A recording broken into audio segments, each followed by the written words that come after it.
از ادیبان معاصر کی رو میشناسید؟ ادیبان معاصر میرزا ترسونزاده، صدرالدین عینی، شیرین‌شاه شاه تیمور، امین قناعت، مهمان بختی، نویسنده.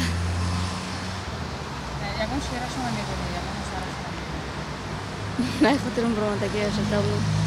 رئیس اتفاق نویسندگان دوست است. امین قناعت بفکرم یکی نه. مهمان بختی. همین نمیدونم باشه. فردوسی، صدرالدین عینی، جامی، رودکی، میرزا ترسونزاده و غیره بسیار. رئیس اتفاق نویسندگان دوست است. امام صدرالدین عینی. شاعرای معاصر نامش دادم اومده است. بازار صبی راستی گپ نامش دادم نیست. رئیس اتفاق نویسندگان دوست است. صدرالدین عینی. استاد معلم مهرنسا بابکова زلفی عطایی، عبدالرزاق رزاق که از شاعران بهترین، فرزانه، آذرخش، همشون نغز میدونم، همشون نغز میخونم، همشون شاعران بهترین هم. ابوالقاسم فردوسی، ابوریحان بیرونی همین نمیشه.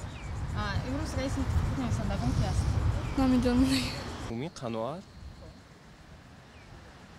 Там кашень дурак ходил. Хусрав, Раджабов, это Абада, например, Исмаил, мастер Исмаил, он тоже поэт. Да, реально, есть еще поэт Бахти, Бахтиер, здесь он тут рядом студия есть, он тоже поэт, современный поэт, это современная поэзия. امروز خیراندیش هستن، بسیار ادیب خوب هستن، من بسیار ایجادیات رو دوست می‌دارم، میخونم، خب میپرستم.